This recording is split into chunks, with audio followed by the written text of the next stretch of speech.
말씀의 제목은 자기를 부인하는 제자라는 말씀의 제목을 가지고 함께 은혜를 나누고자 합니다. 오늘은 임원 헌신 예배로 드립니다. 특별히 이번에 신천 임원으로 신천 집사님 또 권사님으로 세워진 모든 분들 올 한해 더욱더 하나님을 사랑하고 더욱더 믿음이 자라가는 복된 한 해가 되기를 주님의 이름으로 축복합니다. 여러분, 하나님께서 우리에게 직분을 허락하신 것은 하나님께서 은혜로 주신 줄로 믿으시기 바랍니다. 내가 교회 오래 다녔기 때문에 교회 다닌 연수로 그냥 주어진 것이 아니라 내가 이 정도면 믿음이 이 정도면 직분을 갖출 그런 이 정도의 믿음이 되었지라고 해서 어떤 자격이 있어서 받을 만해서 직분을 주신 것이 아니라는 사실입니다. 나는 받을 자격이 없고 또 연약하지만 하나님께서 은혜로 직분을 우리에게 주신 줄로 믿으시기 바랍니다. 여러분, 은혜가 무엇입니까? 은혜는 자격 없는 자에게 주시는 하나님의 선물입니다. 우리는 은혜 받은 자입니다. 그래서 우리 모두 하나님 앞에서 여러분 자격이 있어서 구원받았습니까? 우리가 능력이 있어서 하나님께서 쓰시는 것입니까? 아니라는 겁니다. 오직 하나님의 은혜요, 하나님께서 선물로 우리에게 주신 것이고 맡겨주신 것입니다. 여러분, 하나님이 우리에게 직분을 맡겨주실 때 어떤 마음으로 주셨을까요? 집사, 권사의 믿음을 갖기를 원하는 마음, 날마다 더욱 믿음이 자라가고 또 하나님의 성품을 닮아가는 길을 원하는 마음으로 하나님께서 우리에게 이 직분을 허락해 주신 줄로 믿습니다. 하나님 아버지의 바람대로 올 한해 더욱더 신앙이 자라가고 성숙해져가는 저와 여러분이 되시기를 주님의 이름으로 축복합니다. 또 올해 각 부장으로 세워지신 또 임원들도 계십니다. 솔로몬이 지은 성전에는 두 기둥이 있었는데요, 바로 보아스와 야긴이라는 그 두 기둥이 있었습니다. 여러분, 야긴은 뜻은 뭐냐면 그가 세우리라 라는 의미이고, 보아스라는 그 기둥의 이름의 의미는 그에게 능력이 있도다 라는 의미입니다. 그러니까 우리가 하나님 앞에 믿음으로 나아가고 주님 앞에 나아갈 때, 하나님, 나는 연약합니다, 나는 부족합니다, 나는 허물이 많습니다, 내 능력은 한계가 있습니다, 내 지혜는 한계가 있습니다 라고 고백하지만 하나님, 그러나 그에게는 능력이 있다. 내 능력이 아니라 하나님의 능력을 힘입어서 내가 나아갑니다. 나는 연약하고 또 쓰러지고 실패하기도 하지만 하나님께서 그를 세우리라 말씀하신 것처럼 주님께서 나를 다시 세우실 것이다 라는 믿음의 고백을 가지고 오늘도 신천 우리 임원분들이 또 믿음으로 담대하게 나아가시기를 바랍니다. 모세가 이집트에서 이스라엘 백성들을 이끌고 나올 때 12지파에 70명의 장로들이 있었습니다. 지파를 대표하는 지도자들이었습니다. 어찌 보면 이번에 세워진 각 부서의 부장님들 또 회장님들은 교회 일에 있어서 가장 앞장서서 일하시는 분, 또 더 많이 헌신하시는 분, 또 교회에서 여러 중요한 일들을 결정하는 위치에 있는 분들입니다. 성경은 무엇이라고 말씀하고 있냐면 모든 지도자들을 위해서 기도하라 라고 말씀하십니다. 나라에는 대통령과 정치 지도자들을 위해서 기도해야, 그들이 바로 서야 나라가 평안해지고, 집안에는 가장인 남편과 또 부모님이 바로 서야 집안이 평안하듯이 교회의 지도자들이 믿음으로 바로 서야 교회가 평안해지기에 바라옵기는 여기 모인 모든 성도님들이 이번에 새롭게 세워지신 신천 임원들, 각부 부장, 선교회장님으로 섬기시는 분들이 끝까지 믿음 안에서 흔들리지 말고 교회를 평안하게 잘 섬길 수 있도록 계속 기도로 후원해 주시기를 부탁드리도록 하겠습니다. 여러분, 왜 우리에게 직분을 허락해 주셨을까요? 아까도 서두에서 말씀드렸다시피 하나님께서 은혜로 우리에게 주신 줄로 믿으시기 바랍니다. 은혜는 자격 없는 자에게 주시는 하나님의 선물입니다. 그런데 우리가 경계해야 될 것이 무엇이냐면, 우리가 내가 자격이 있다고 생각하는 그 순간 우리는 사단의 미혹에 넘어지게 된다는 겁니다. 이것이 무서운 것입니다. 내가 이 교회에서 나처럼 오랜 신앙생활을 한 사람이 없어. 내가 도합교회에서 가장 오래 자리를 지키고 있는 사람이야. 나처럼 이렇게 열심히 헌신한 사람이 어디 있어? 나처럼 교회에서 헌금 많이 한 사람이 어디 있어? 이렇게 내가 하나님 앞에서 자격이 있다고 생각하는 그 순간 우리는 교만에 빠지게 된다는 겁니다. 여러분, 우리가 교만에 빠지게 되면 내 목소리가 커지기 시작합니다. 어깨에 힘이 들어가기 시작합니다. 우리가 경계해야 될 것은 뭐냐면, 내가 하나님께 우리에게 주신 직분은 하나님 내게 은혜로 주신 것이구나. 그것을 날마다 인정하고 고백하게 될 때 우리는 늘 하나님 앞에 겸손함으로, 온유함으로 하나님 앞에 섬기고 나아갈 수 있게 되는 줄로 믿으시기 바랍니다. 여러분, 아담과 하와가 죄를 짓고 넘어지게 될 때 그 첫 번째 죄악이 무엇이었습니까? 사단이 무엇으로 아담과 하와를 미혹하여 넘어뜨리게 했습니까? 이 선악과를 먹는 날에는 너희가 하나님과 같이 눈이 밝아서 하나님과 같이 될 것이다. 그들 마음에 하나님과 같이 영광받고자 하는 마음들, 교만한 마음을 심어 넣어 주었다는 겁니다. 이것은 무엇을 우리에게 말씀해 주고 있냐면, 우리의 가장 근본적인 죄악, 가장 쉽게 넘어지는 죄악이 이 교만의 죄악이라는 겁니다. 그래서 우리는 날마다 하나님 앞에 믿음으로 나갈 때마다 사도 바울이 고백했던 것처럼 내가 날마다 십자가 앞에 나를 죽노라. 나는 그리스도와 함께 십자가에 못 박혀, 나는 예수 그리스도와 함께 이미 못 박혀 죽은 자입니다 라고 이러한 고백을 하며 날마다 시인하게 될 때 우리는 어떤 상황과 어떤 환경 속에서도 늘 겸손함으로, 온유함으로 끝까지 믿음을 지키고 마음을 지키며 나아가게 되는 줄로 믿으시기 바랍니다. 여러분, 오늘 본문 말씀은 예수님을 따르는 참된 제자가 되려면 어떤 삶을 살아야 되는가에 대한 말씀을 주님께서 주고 계십니다.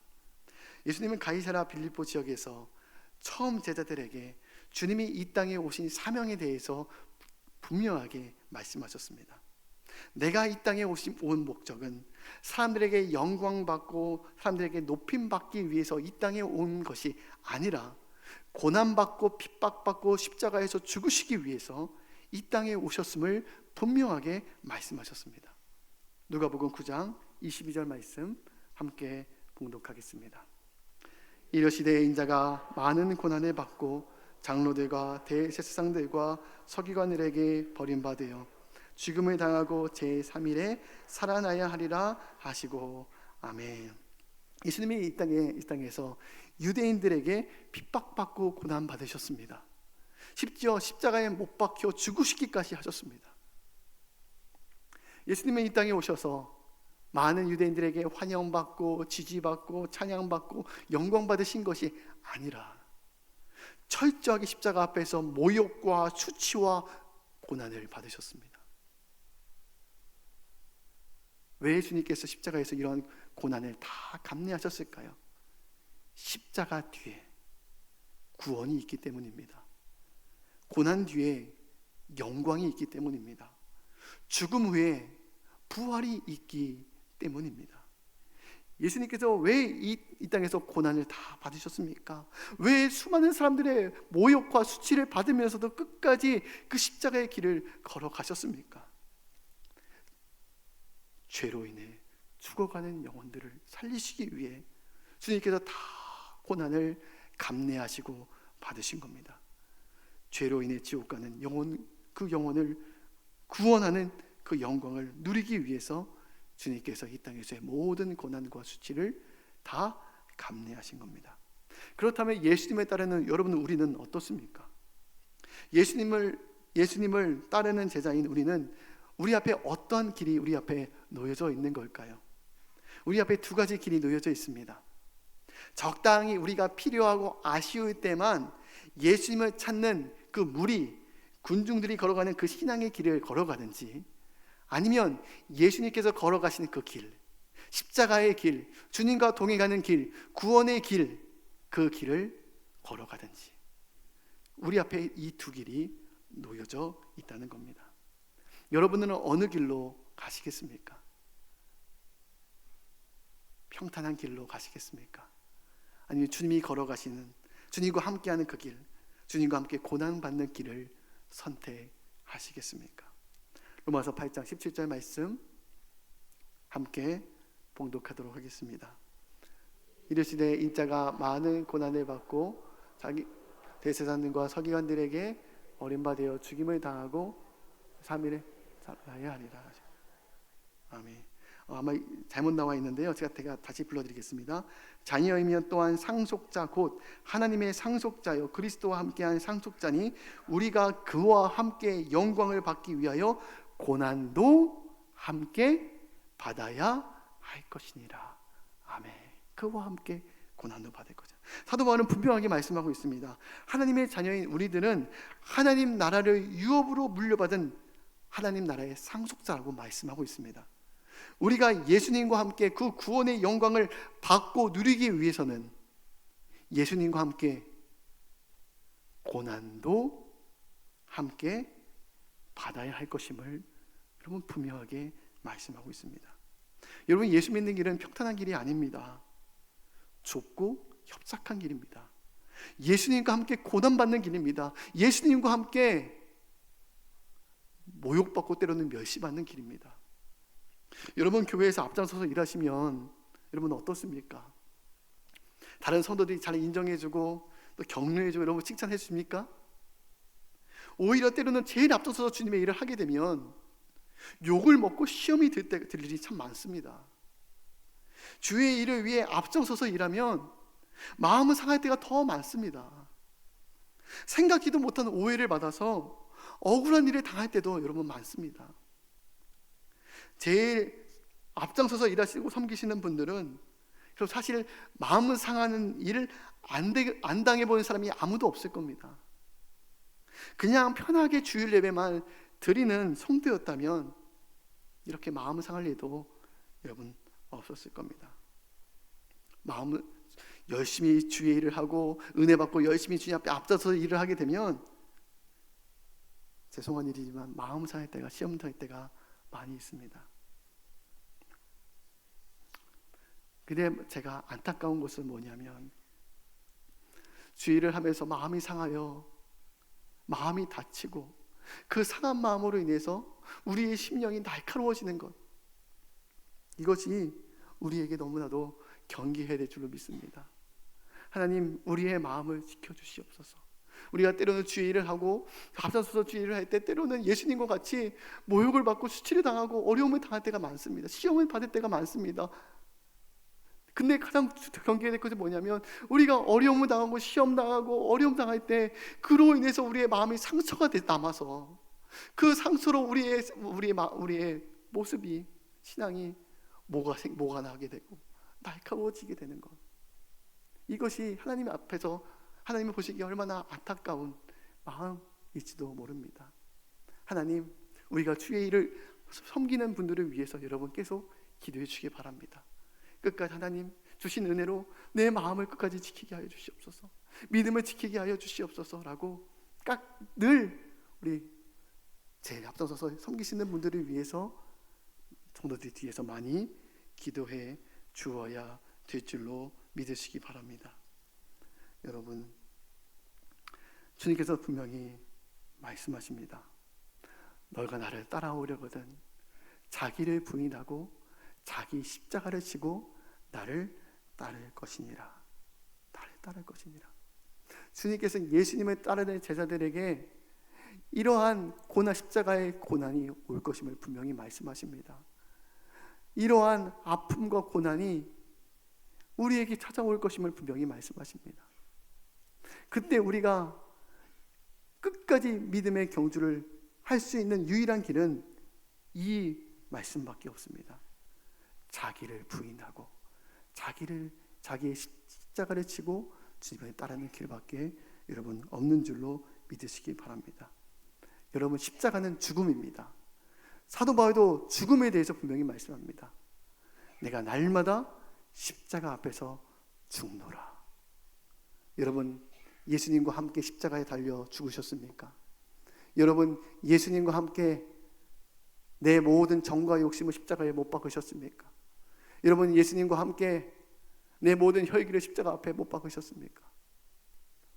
우리가 날마다 주님의 끝까지 따를 수 있는 길은 자기를 부인하는 길밖에 없습니다. 내가 연약한 모습이 올라올 때마다 하나님, 내가 예수님과 함께 죽은 자입니다. 다시 기도하면서 십자가의 자리에서 예수님과 함께 내가 십자가에 못 박힌 나를 바라보면서, 나를 위해서 고난당하신 그 예수님을 바라보면서 다시 내 마음을 새롭게 하고 다시 내 마음의 은혜로 다시 내 마음을 새롭게 하는 길밖에 없는 줄로 여러분 믿으시기 바랍니다. 여러분, 예수 믿는 길은 고난받는 길입니다. 은혜 받고 주님 앞에 나아가는 길은 이러한 어려움이 있다는 사실을 여러분 꼭 기억하시기 바랍니다. 그러나 우리가 구별해야 될 것이 하나 있습니다. 그것이 어떤 구별이냐면, 하나님이 의를 위해서 핍박받는 자는 복이 있나니 천국이 저의 것이며 라고 말씀합니다. 여러분, 마태복음 5장의 말씀에 보면은 하나님께서 십자가 팔복에 대한 말씀이 나옵니다. 마지막 말씀 제가 읽어드리겠습니다. 의를 위하여 박해를 받는 자는 복이 있나니 천국이 그들의 것이며, 나로 말미암아 너희를 욕하고 박해하고 거짓으로 너희를 거슬려 모든 악한 말을 할 때는 너희에게 복이 있나니 기뻐하고 즐거워라. 하늘에서 너희의 상이 금이니라. 아멘. 이렇게 분명히 말씀합니다. 예수님으로 인해서 너희를 욕하고 박해하고 거짓으로 너희를 막 이렇게 할 때, 오히려 그로 인해서 낙심하지 말고 절망하지 말고 속상해하지 말고 오히려 기뻐하고 즐거워하라. 하늘에 하나님의 상이 크민이라 말씀하신 겁니다. 우리가 이 말씀을 우리가 묵상하면서, 예수님 믿는 길은, 주님 앞에 앞장서서 주님 앞에 나아가는 길은 이렇게 핍박받는 일이구나. 이렇게 때로는 욕을 먹고 박해를 받고 거짓말로 이렇게 오해를 받는 길이구나. 이런 사실을 우리가 기억하면서 날마다 어려움이 올 때마다 끝까지 하나님 앞에서 자기를 부인하고 날마다 믿음을 지키고 마음을 지키며 우리도 한 걸음 한 걸음 나아가시기를 바랍니다. 구별되어야 될 것은 내 못된 성질로부터 받는 고난과는 여러분 구별되어야 됩니다. 내가 아직 믿음으로 다듬어지지 못한 모난 성품으로 받는 고난과는 구별되어야 됩니다. 그러나 예수님으로 인해서 받는 고난이 있다는 사실을 여러분 분명히 기억하시며, 오늘도 그 어려움이 올 때 절망하고 낙심하고 시험에 들 때도 있지만, 주님께서 오늘 뭐라고 말씀하시냐면 기뻐하고 즐거워라. 하늘에서 너희의 상이 큼이라 말씀합니다. 히브리서 12장 1절 2절 말씀에 보면 이렇게 말씀하고 있습니다. 이러므로 우리에게 구름과 같이 둘러싼 허다한 증인들이 있으니 모든 무거운 것과 얽매이기 쉬운 죄를 벗어버리고 인내로서 우리 앞에 당한 경주를 하며 믿음의 주여 온전케 하신 이인 예수를 바라보자. 인내로서 우리의 당한 경주를 하며, 인내로서 어려운 시험이 오고 힘든 일일 때마다 하나님 주신 믿음으로 인내하고 오래 참음으로 그 모든 경주를 끝까지 완주해 나가는 여기에 모인 모든 임원분들 또 되시기를 주님의 이름으로 축원합니다. 하나님께서 우리와 함께 하실 겁니다. 고난받는 것이 당연한 것임을 기억하면서, 고난 뒤에 영광이 있다는 사실, 고난 뒤에 하나님의 위로가 있다는 사실, 고난 뒤에 하나님의 상금이 있다는 사실을 기억하면서 그 하나님 바라보고 끝까지 어떤 시험이 오고 어떤 핍박이 와도 우직하게 믿음의 길을 걸어가는 저와 여러분이 되시기를 주님의 이름으로 축복합니다.